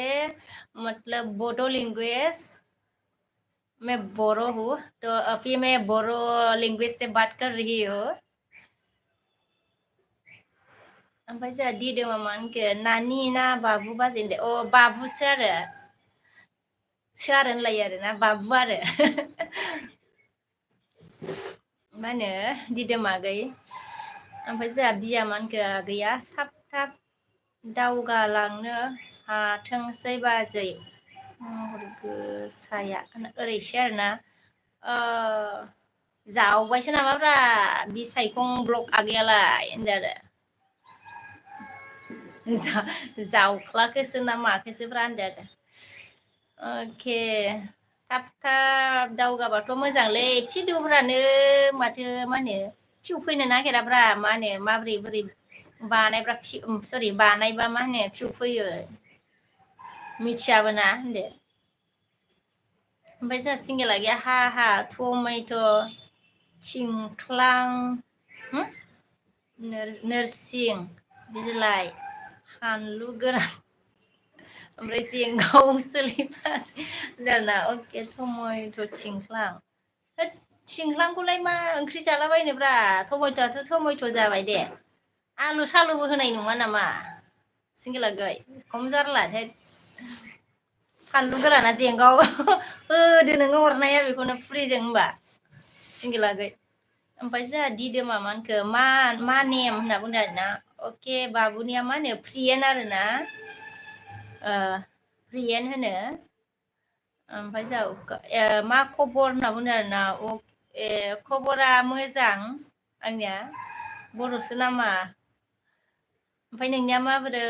ओमफ्राय जोंहा सोमखोर नुजाफैनो हादों आरोना नाइस होनदों आरोना थेंक इउ सोर सोर दं लाइक होदो सनाफोर चेनेलाव गोदानबा जइन जादो आरोना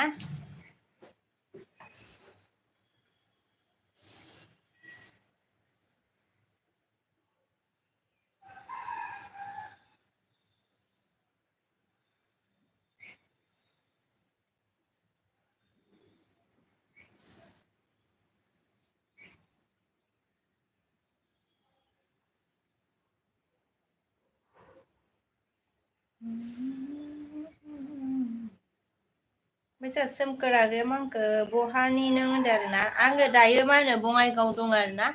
सोमखोर आगै ओमफ्राय जोंहा दैथुना ओरैसै आरोना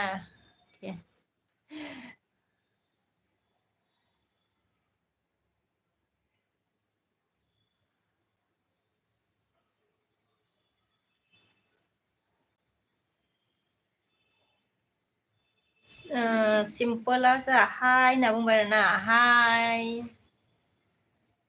ओमफ्राय जोंहा दैथुना गैया मा होनखो सोमखोर बसुमतारी साब खालामना होदोलै होनदों मा होनो सोमखोर बसुमतारी आगै दैथुनखौ साब खालामनोनो आरोना दैथुन बसुमतारीजों जयेन जानोनो ओमफ्राय जोंहा मनिसा हाय दिदि होनना बुंबाय आरोना हाय बेहेन ओमफ्राय जोंहा सोमखोरा मा होनखो गामिथारा मा गामि होनदों आरोना गामिथारा जोंना मा होनो ओरै मा होनो बिजनि फानबारि होनो आरोना ओमफ्राय जोंहा मनिसा सोमखोर रिंखां अके पिक्सारखौ सिनायबावा आं होनदो आदसा आंनि सना वाइटि नुजाफैनो हादों आरोना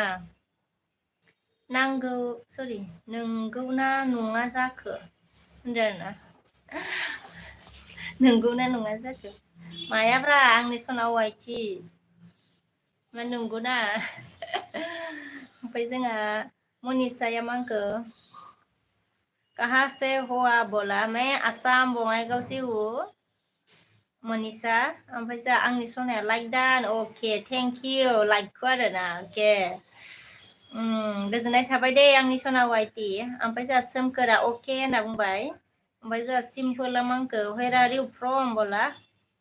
मैं इंडिया आसाम से हूँ ओमफ्राय जोंहा मा होनखो जय आइ बिउटिफुल बेबि बोला थेंक इउ ओमफ्राय जोंहा सोमखोरा फानबारि मा गामि होनदों आरोना फानबारि गामि आरोना पानबारिनि आरोना सोमखोर ओमफ्राय जोंहा नोंलाय अबेनि जाखोब्रा सोमखोर बसुमतारी ओमफ्राय जोंहा दैथुना मा होनखो बाजैलै सिख्लाफोर मोजां दंना गैया जाखो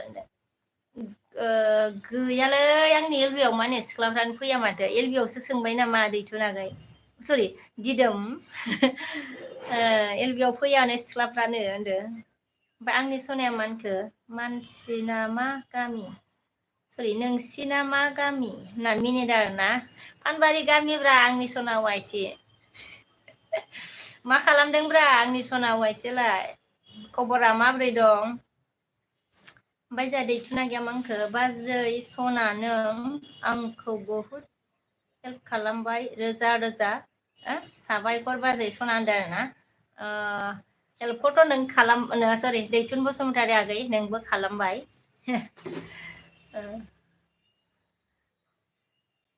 ओमफ्राय जोंहा मा होनखो आंनि सनाया नोङो बहा थायो होनदो आरोना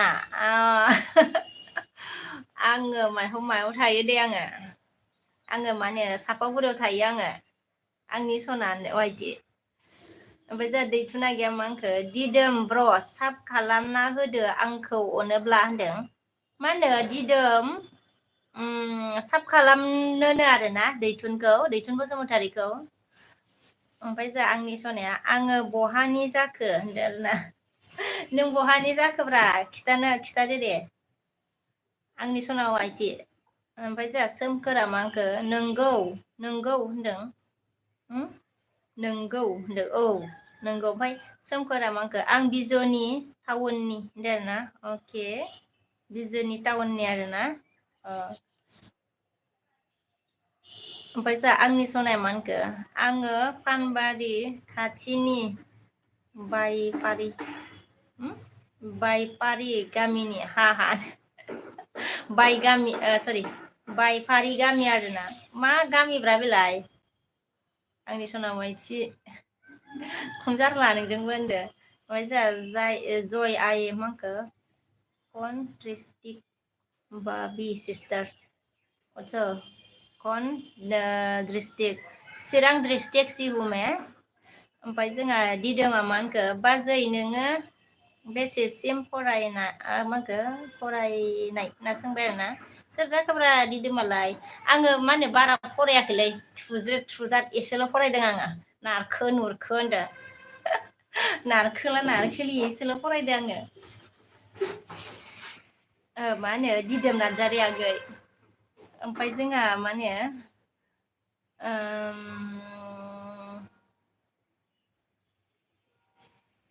इउ आसाम होनबालै आं माबा बुजियासै आंहा कट्रि अरे समझ में नहीं आ रहा मुझे दै ओमफ्राय जोंहा दिदोमा मा होनखो नोंनि दानि गामियाबो ओमफ्राय बिजनियाबो नोंनि दानि गामियावबो ओमफ्राय बिजनियावबो होनदों मा होनखो आं बुजियासै नोंनि दानि गामियाबो आंनि मा होनो गामिया पानबारियानो आरोना ओमफ्राय जोंहा मा होनखो अमृत अके माइटक होनदों आरोना मतलब समझ में नहीं आ रहा मुझे ओमफ्राय जोंहा आंनिया मा होनखो जारलायानो जात गैया हा ओरैनो जारलायानो जात गैया आरोना आंनि सना ओमफ्राय जोंहा सागरा मा होनखो फार्स्ट कमेन्ट बाजै होनदो ओरै खम जारला होनदो नै इहाबो आदसा फार्स्ट कमेन्ट होनना बुंबाय ना सागरा अके दे थेंक इउ दे मा होनो फार्स्ट कमेन्ट होफैनायनि थाखाय ओमफ्राय जोंहा दिदोमा मा होनखो खोन्थाहरदो बाजै होनदो हा पानबारियानो आरोना दिदोम ओमफ्राय दिदोमा कमेन्ट दानबाय आरोना सोमखोरा मा होनखो दे बाय दोनथ'बाय आं होनना बुंबाय आरोना सोमखोर मा होनो दैथुनजों जयेन जानोमोन आरोना सोमखोर बसुमतारी आगै जयेन जानोमोननो दैथुन बसुमतारीजों जयेन जानोबा जादो ओमफ्राय जोंहा आंनि सनाया आङो बुरजा फरायगौमोन लेखायानो थोआखै होनना मिनिदों आदसा बुरजा फरायगौमोन आरोना आंनि सनाया ओमफ्राय लेखा थोआसै आरो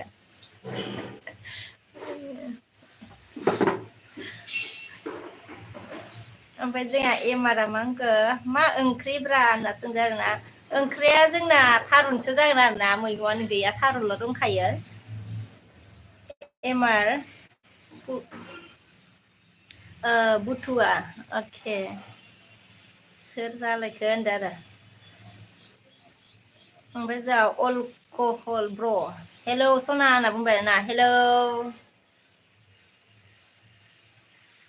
सारप्राइज सिट हाय होनना बुंबाय आरोना हाय मा होनोमोनलै ओमफ्राय जोंहा दिदोमा मा होनखो बेसे आदसा फरायनाय बाजै खोन्थाहरदो होनना सोंबाय आरोना फरायनायखौसो नांथारगौ आरोना आं बारा फरायाखै मा होनो अके बारा फरायाखै आं एसेल' फरायदों आरोना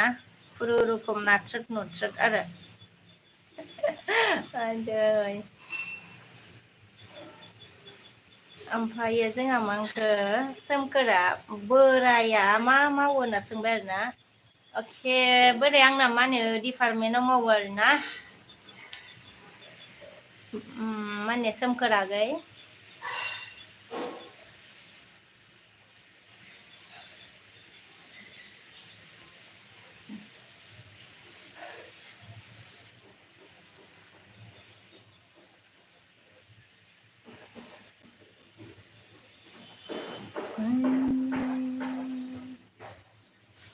मा डिपार्टमेन्टाव होनना सोंबाय आरोना माबा एस एस बि आवसो ओमफ्राय सोमखोर आगैया मा डिपार्टमेन्टाव होनना सोंदो आरोना माबा एस एस बि आव आरो सोमखोर आगै ओमफ्राय जोंहा हाकिम देब बरमाया हाय होनबायना हाय ओमफ्राय जोंहा आंनि बिखेकेयाव नोंनाव आंनि थांफादों नामा थांफादों नोंनाव आंनि थांफादों नामा हाहानो आं मिथियालै मा होनो आंनि सनाव बायदिनो मिथियाबावसो नामा ओमफ्राय जोंहा दिदोमामोनखो जोबोद मोजां बाजै होनना बुंबाय आरोना अके थेंकिउ दिदोम ओमफ्राय जोंहा सोमखोरामोनखो नाइस जब होनना बुंबाय आरोना थेंकिउ सोमखोर आगै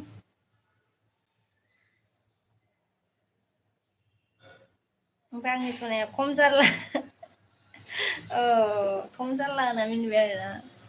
बै गेजेरनि गोमोआलाय मामोन होनलायदो खम जारला सोंफिनबावलायो होनलाय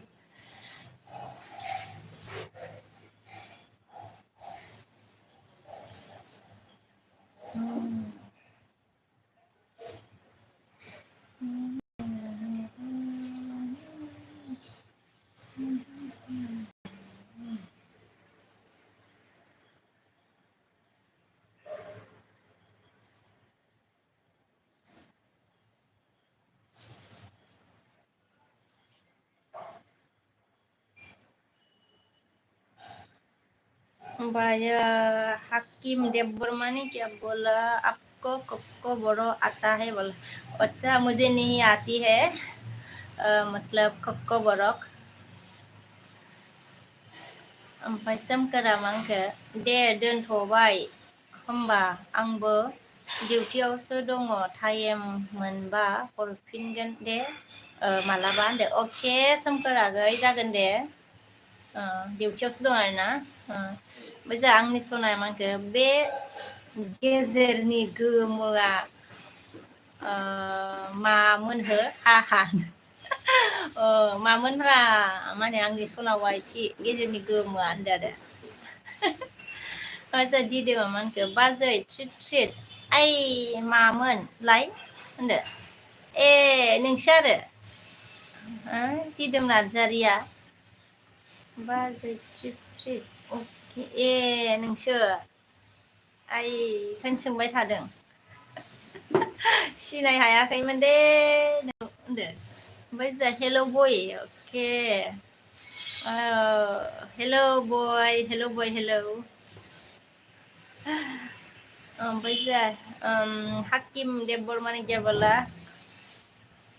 आप क्या मणिपुरी बोला पूछा है ओके मैं मतलब मणिपुरी नहीं हो बोरो हूँ ओमफ्राय जोंहा हितेश पाटेल आंखो लाभ बोला अके लाभ इउ अके आंनि सनाया मानखो दाउदै गेजेरनि गोमोमोन खोमा दाउदै आरोना गेजेरनि गोमो दाउदैयावसो गेजेराव गोमो थायोना ओमफ्राय जोंहा हितेश पाटेला आंखो स' सुइट बुंदों ना थेंक इउ ओमफ्राय जोंहा एमआर क्रिम के सांमा ब्लगा मंको हाउ आर यू दीदी लव फ्रॉम मेघालया वाला है ओके मैं ठीक हूँ ओके आप मतलब मेघालय से है थैंक यू सो मच मेरी एलबी स्ट्रीम में आने के लिए ओमफ्राय जोंहा हितेश पाटेला मंको लाभ इउ बोला ओके सेम टू इउ होनदो हितेश पाटेला मंको प्यार करते हो ना जान लव यू ओ आप प्यार करते हो ना जान I love you okay read it is love me बोला है ओमफ्राय जोंहा हकी ममन के कहाँ से हो बोला और मैं असम बङाइगांव से हूँ मैं इंडिया आसाम बङाइगांव से हूँ हाकिम ओमफ्राय दिदो मामानखौ सिनायबाय बाजै मैयाबो नुजाफैदोंमोन ना आं नोंनि एलबियाव बेयावनो ट्रिटखौ खोनाना सोंफिननाय जादों सोर जाखोब्रा दिदोमालाय सिंगेलारि नङा नामाब्रा खम जारलालै सोर जाखो सिंगेलसो सानदों आं ना नंगौसो नामा ओमफ्राय जोंहा हितेशआ मा होनगोन हितेश पाटिल ने क्या बोला अब दुनिया के सबसे ज्यादा सुंदर और खूबसूरत हो लव यू ओ ऐसा है दुनिया में तो मतलब बहुत खूबसूरत लड़कियां है सुंदर सुंदर ओमफ्राय जोंहा आंनि सनाया बेखे किउट माला हाबा जायो सानैजों हाहा होनदों आदसा बिनि एन्सारा आं मिथियालै नोंसो मिथिगोन होनदो मा होनो आंनि सना वाइटि नोंनावसो एन्सारा थालाबायोना होनदो कुइसनबो थायो आरोना एन्सारबो थायो ओमफ्राय जोंहा हितेश पाटिलमानखौ लाभ सलारे अके ओमफ्राय हाकिम देब बर्माया हाय बेरना हाय Hitesh Patil love me okay okay okay okay हाकिमा हितेश पाटिल अब दुनिया ओके ओमफ्राय जोंहा हाकिम ने क्या बोला आपको लाइक कर दिया बोला ओके थैंक यू अगर कोई नया आया है तो मेरे चैनल से भी ज्वाइन हो जाओ गाइस 28 अप्रैल सॉरी 2 बियर ना आपी एसामीज आती है बोला एसामीज मतलब थोड़ा तो ओलब ओलब आती मतलब ओलब ओलब आती है ओलब ओलब जाने माने ना बेसि नाङा जाने दिदो मामानखौ सिंगेलसोलै बाजै होनना बुंदों आरोना नंगौ नामाब्रा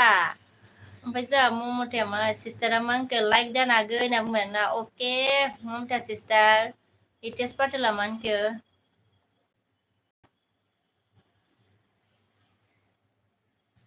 अब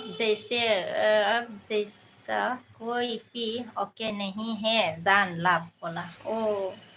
ऐसा है ओ दिदो मामानखो नागिरगासिनो बाजै जरा जानो माखो थाथ' सिंगेलसो होनदों जानो दे मा होनो दिदोम सिंगेलसो आरोना मा नागिरखो होनदोंलै मा नागिरदों जरा जानो आदसा जरा जानो आरोना मा जरा जानो नागिरलाबायखो मा जरा नागिरलाबायखोब्रा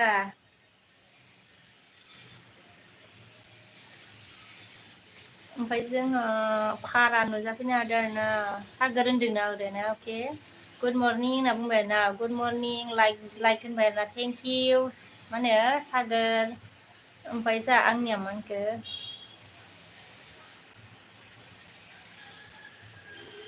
नों बुरैफोर बुरैफोर सना ओंथि लाभ इउ नोंसाजोनि बदल हा होनदों आरोना बा न' बुरैफोर सरि एन बुरैफोर होनदों नाया एन बुरैफोर सना ओंथि आइ लाभ इउ नोंसाजोनि बदल होनना मिनिहरबाय नै जोंहा आंनि सना वाइटिया ओमफ्राय जोंहा बड'आ मा होनखो तुम्हारे प्यार में रोज नहाने लगा हो दूसरी खाने लगा हो सोचने के लोग है कैसा जुनून है पर क्या करे आप का रो का मौसम है अ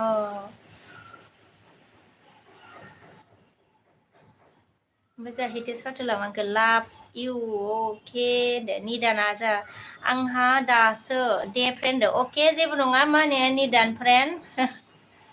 जेबो नङा दे नोंसोर खामानियाव थायोना बिजियाव थायो जेबो नङा ओमफ्राय जा हितेश फाथुलामाखौ लाभ मि होनदों आरोना ओमफ्राय दैथुना गैया मानखो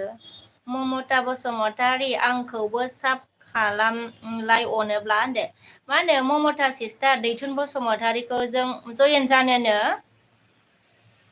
ओमफ्राय जोंहा हाकिम मा था बोला था अके ओमफ्राय जोंहा निदान फ्रेन्डआ लाइक दान फाइ होनदों आरोना लाइक दान अके निदान ओमफ्राय जोंहा बड'आ मा होनगोन यार में होस्ट होने लगा अके ओमफ्राय जोंहा हितेश फाथुलामाखौ लाभ इउ आंनि सनाया हाबाखौ जुलाइयाव लानोसै बिखेखौ होनना बुंदों आरोना सोर मा होनो जुन जुलाइआव हाबा जायोबालायलै गरमावलाय ओंखाम ओंख्रियानो मा होनो जाजानाय नङादां गोलोमनाया मानसिफोरनिया ओमफ्राय जोंहा मा होनो दैथुना बाजै मा होनदों नोङो सना आदसा मेगनाव मा होनो बिस्लायनोसो होनो खाजल फुनदों आरोना आङो ओमफ्रायो निदाना मा होनखो ओंखाम जाबाय नामा फ्रेन्ड अ मा होनो फ्रेन्ड ओंखाम जाथ'वाखै आरो फुङाव जाया आङो बांसिनानो ओमफ्राय जोंहा सागोरा मांखौ मा ओंख्रि बिमा होनना बुंबाय ना ओंख्रिया जोंना माबासो आरो थारुनसो सागोर ओमफ्राय जोंहा थुबिया मा होनखो इन नेपाल डान्स सोमहे अके सोमहे दान बोला अके थेंक इउ थुबि ओमफ्राय जोंहा हितेश फाथुलामाखौ आप मुझे प्यार करते हो ना जान लाभ मी बोला अके हितेश फाथोल बिक्रम आजा मा खबर होनना बुंबाय आरोना खबरा मोजां आंना माने बिक्रम नोंना माब्रै दं सागोरा मांखो जा फिसालाया मोजां दं आंना ब्रेकफास्ट जादों ना जायाखै होनदों ना फिसालाया मोजां दं आंना मोजाङै दंथ'यो औ ओमफ्राय ब्रेकफास्ट मा होनो साहा लोंबाय आरोना फुङावहाय ओमफ्राय ओंखामथ' जाखाया आङो बांसिनानो ओमफ्राय हितेश मांखो जा आप करते हो ना जान लव ओमफ्राय एसके दिया मांखो जा मैं दे साखा भाई बोला अके ओमफ्राय जोंहा दिदोमा मा होनखो गावहा बुजिथारालै बाजैया जरा जानोनो सिख्लाफोर सोंदों आं बाजै नोंनाव नोंसिनि गामियाव दंना गैया होनना सोंदों आरोना जरा जानो सिख्लासो सोंदों आरो नोङो जों गामियाव सिख्ला गैला खोमाहाय होनदो आरो मा होनो दिदोमागै ओमफ्राय जोंहा निदाना मांखौ अन आरोना थेंक इउ फ्रेन्ड ओमफ्राय जोंहा निदाना आं अन दोनबाय फ्रेन्ड डिउटियावसो दं दे फ्रेन्ड अके जेबो नङा मा होनो निदान जेबो नङा दे नेक्स्ट जामानखो अ माइ गड ओमफ्राय जोंहा आंनिया मा होनखो जुलि नङा जुलि मा होनखोब्रा जुलियावसो लागोन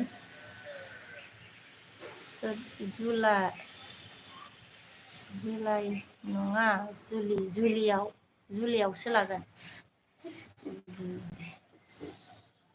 जुलि नङा आरोना जुलि नङा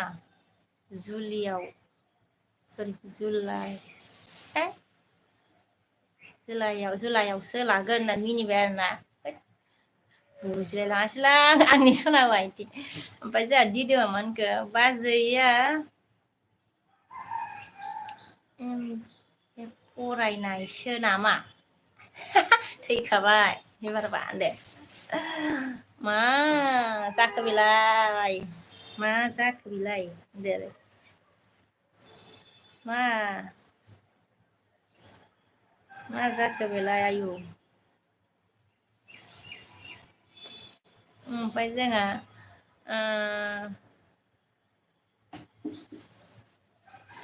Virendra Kumar what are you from बोला मैं इंडिया आसाम से हूँ आई टाइमा माथो नेक्स्ट मा होनखो ओके फिया मा होनखो जोंहा व्हाट आर यू फ्रॉम बोला मैं इंडिया आसाम से हूँ आसाम बङाइगाव ओमफ्राय जोंहा निदान अन अके नेक्स्ट ओमफ्राय जोंहा निदान अन अके एस बि आ मा होनखो जोंहा हेलौ बाजै फैलायबाय नोंनि एल बि आव दसे होनना बुंबाय ना अके आगै एस बि टाइगार बिजि दा मा होनखो मा ओंख्रि जाखो आब' होनदों आरोना ओंख्रिया मा होनो जोंना थारुनसो आरोना ओमफ्राय मैगंआनो गैया मा संनो मा मानो आरो मैगंफोरखौनो मा जानो मा मानो ना सानफ्रामबो बिदि जायो आरोना सानफ्रामबो मा मैगं मोनो ओमफ्राय जानला मानला माबाफोरखौबो जालाबायाना ओंखायनो मैगं आनदायो ओमफ्राय जोंहा निदाना मा होनखो एस बि टाइगार भाइ माबोरै खबरफोरा होनदों निदाना सोंदों आरोना एस बि टाइगार माबोरै खबरा होननानै दिदो जोंहा दिदोमा मा होनखो बाबुआ क्लास गनाय टाइम जाबाय बाजै थांदो जायग्रोदो होनदोंना औ मा होनो जों 12:30 थाङो आरोना ओमफ्राय अब्लाबो खामानि माबानोसै आरोना दोननानै ओमफ्राय जोंहा निकिता हाय होनबाय जोंहा निकिताया हाय निकिता ओमफ्राय आंनि सनाया मा होनखो हाबाखौ जुलाइ नङा जुलियावसो लागोन नै जुलाइ नङा आरोना जुलियावसो जुलियावसो जुलियाव जुलाइ नङा जुलियावसो होनदों बे जुलियावसोआलाय मा जाखो बेलाय मिनिलायो आरो ओमफ्राय जोंहा एस बि आ मा होनखो बबाव थायो बाजैया होनना बुंदों आरोना अके आं मा होनो बङाइगाव एस बि आगैया मा होनखो मोजां आदा निदान बर्थमान होनदोंना मोजांनो आरोना निदान एस बि आ खिथाहरबाय ओमफ्राय जोंहा बिजिदा मा होनखो मा ओंख्रि जाखो आब' होनदों आरोना ओंखाम जाथ'वाखै ओमफ्रायो ओंख्रिया जोंना थारुनसो आरोना सानफ्रामबो मा ओंख्रि मोननो जायो आरो दा ग्रोब जानानै दोनसै आं ग्रोब जानानै दोनसै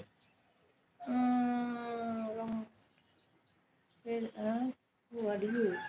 okay who are you I don't know who are you होनदों आरो मा ओमफ्राय आं मिथियालै आं सोर होनदों आरोना आइ एम इण्डिया गार्ल होननानैसो खिन्थादो आरोना आइ एम इण्डिया गार्ल हु आर इउ होनबाय नालाय काहा गैया रे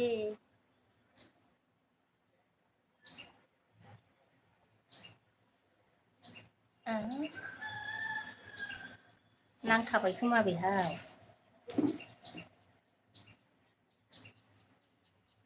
लंटांलुं कनसाना मेलाय हुवारिउ ओमफ्राय जा एस बि आ मा होनखो दिनै डिउटि गैया नामा आदा निदानदों दिनै डिउटि गैया नामानो आरोना निदान एस बि आ सोंदों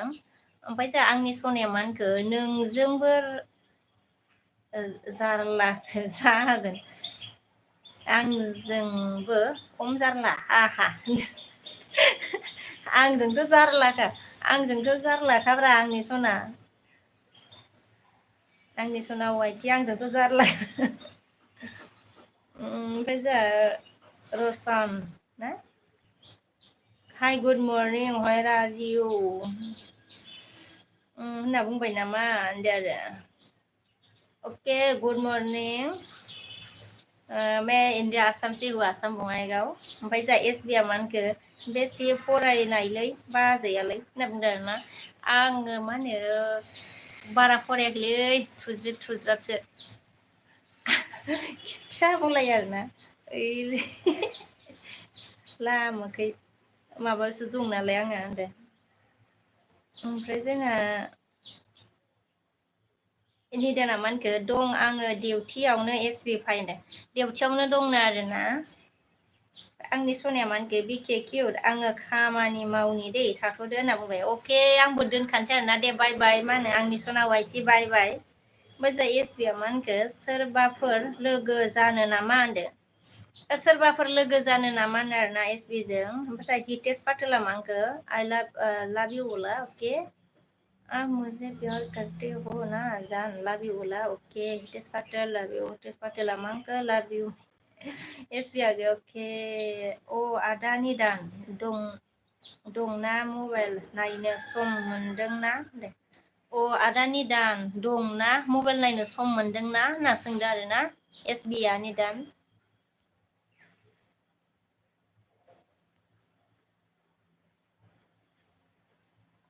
ओमफ्राय जोङो रसन अ आदसा बङाइगाव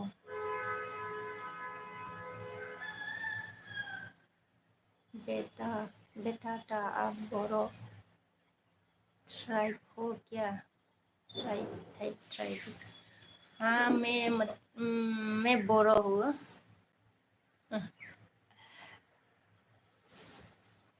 ओमफ्राय जोंहा मा होनखो हितेश पाटेल अके लाइक करो गाइस कौन है चैनल में कोई नया है तो ज्वाइन हो जाओ गाइस ओमफ्राय जोंहा जासमि बिटिवाइआ लाइक दानाबो सना होनना बुंदों आरोना thank U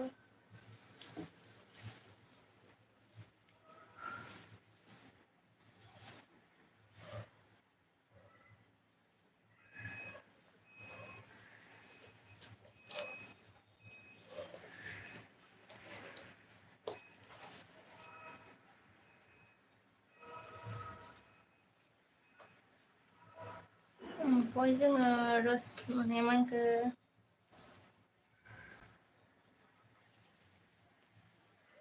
You really looking very beautiful Marna thank you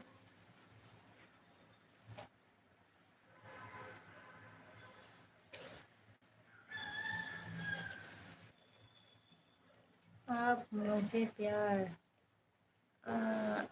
करते हो ना जान लव यू बोला है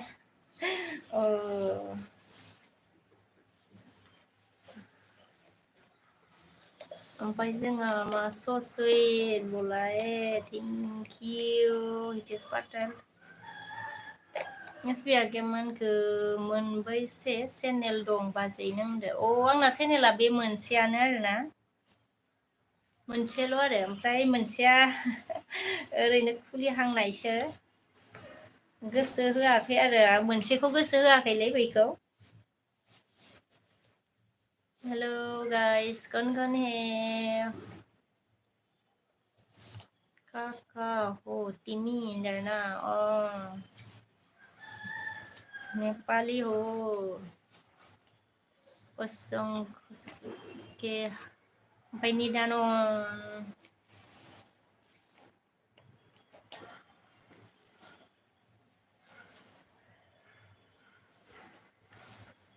हेलो गाइस कोई नया आया है तो मेरे चैनल से ज्वाइन हो जाओ गाइस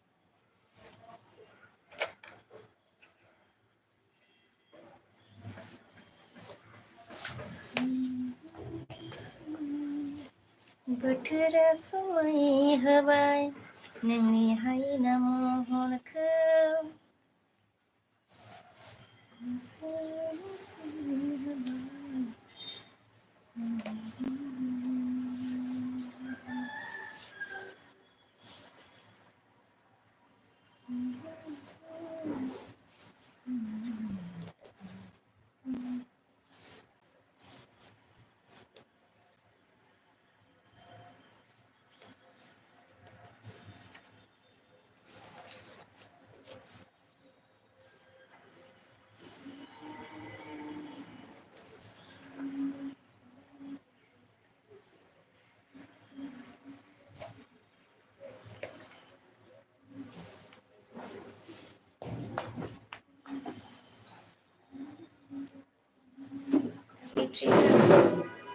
तिथ्रि जालायबाय माथोलै टाइमालाय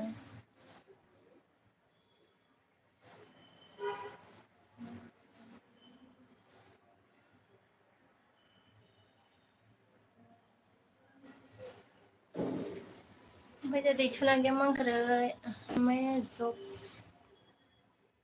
मैं जब मैं जब बंगाईगांव आएगा आपसे जरूर मिल मिलना चाहूँगा ओके डरना माफ माफ if you do not mind oh ओमफ्राय दा दैथुनाखै माखो बाय लाथ'बाय दे बाजै सना बाय दे अके बाय बाय दे दैथुनाखै बाजै गावदां सना खि जिउ गोलाव जाथों होनना बुंदों ना अके सेम टु इउ मा होनो दैथुनाखै बाय बाय दे मा होनो बाय बाय ओमफ्राय जोंहा रहितआ हाय दिदि होनना बुंदों आरो ना हाय तुपाई नेपाली हो मैं नेपाली नहीं हूँ बोरो हूँ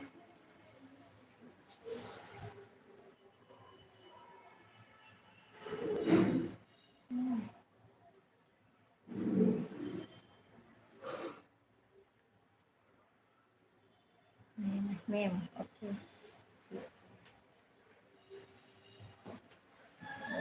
माइंड में क्यों लेना है भाई इसी बात को माइंड में क्यों लेना है ओमफ्राय जोंहा कहाँ से हो बोला रोहित रोहित मैं असम बंगाईगांव से हूँ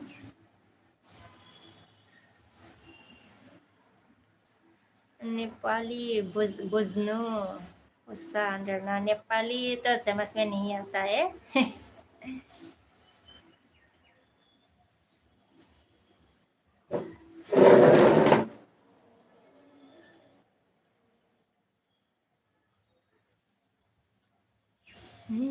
Cek kok main mandi. Ada.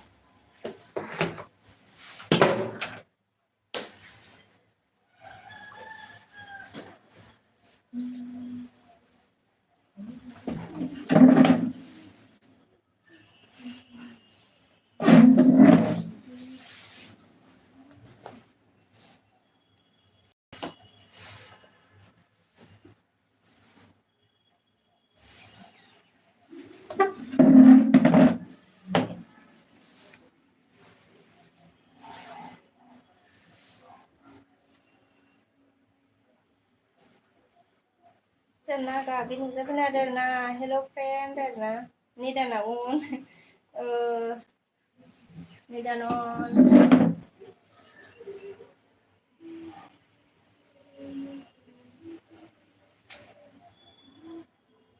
ni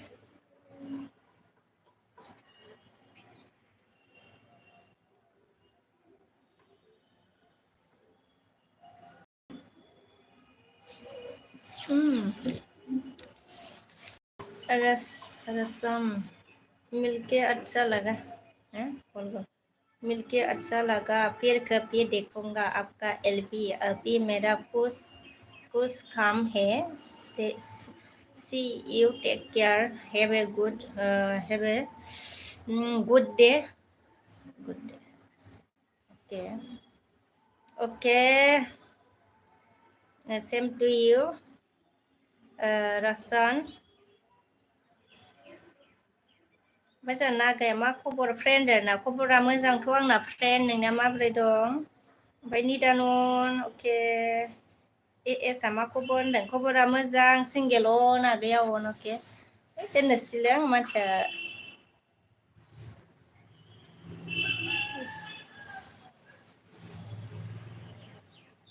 बाब मा खबर फ्रेन्डनो इयाव नांथादों नामाब्रा आंनालाय आं दोननोसै र'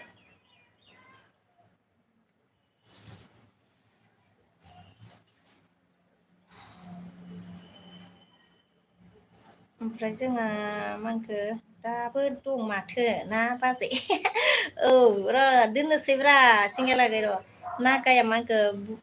बरा खबर फ्रेन्ड होनदों बुरा खबर फ्रेन्ड ओमफ्राय गाबदो आरोना मानो बुरा खबर जादोंब्रा नागा आगै नागाया लाइक फ्रेन्ड आरोना थेंक इउ फ्रेन्ड मानो गाज्रि खबर जादों मोदामदोलै नै दे बाजै दोननोसै आरोना नों औ दोननोसै ओमफ्राय जाखांबोबाय नामा सिंगेलाखै ओमफ्राय एसआ जोंहा अके लहेरु हाय होनबाय आरोना जोंहा ओमफ्राय जोंहा अनिराम लाइक दा होनना बुंदों आरोना थेंकिउ अनिराम आगै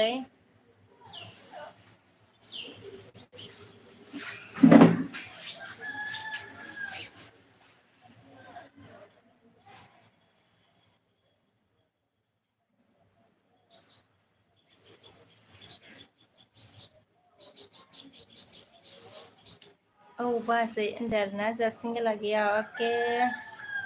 ओमफ्राय अनिरामा मा होनखो दुखु मोनबोलाबो लाइक होबाय दिके बाजै होनदों आरोना दुखु मोनबोलाबो होनदो मा दुखु मोनदोंब्रा आं बुजियासै आंखौसो होनखो ना नों दुखु मोनदों नामा अनिरामा गैयालाय अके लाइक होबाय आरोना थेंकिउ ओमफ्राय जोंहा निदाना मा होनखो सिंगेल भाइ मा खबर भाइ होनना बुंबाय नै निदाना ओमफ्राय जोंहा सिखां मा होनखो हेलौ आब' होनना बुंदो हेलौ आगै नागाया जा मा होनखो मा ओंख्रि फ्रेन्ड आरोना ओंख्रिया जोंना मा होनो थारुनसो आरोना नागा आंखौ सोंदो आरोना अके ओमफ्राय जोंहा सिंगेला मा होनखो मोजां आदा निदान टाउनावसो दं आं दो टाउनावसो दंनो नेक्स्टआ जोंहा मा होनखो गल गल ना मा जाखो आंनालाय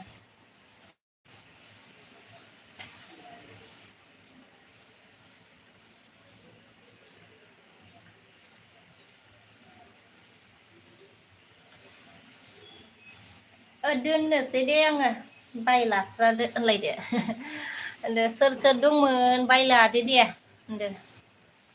कौन कौन है गाइस सबको bye bye thank you so much मेरे विश में आने के लिए सबको दिल से गासिखौबो थेंक इउ दे लोगोफोर ओमफ्राय नागा बाय बाय फ्रेन्ड होनना बुंबाय जा अके बाय बाय सुरेश बसुमतारिया अन आरोना अके बाय बाय सबको बाय बाय बाय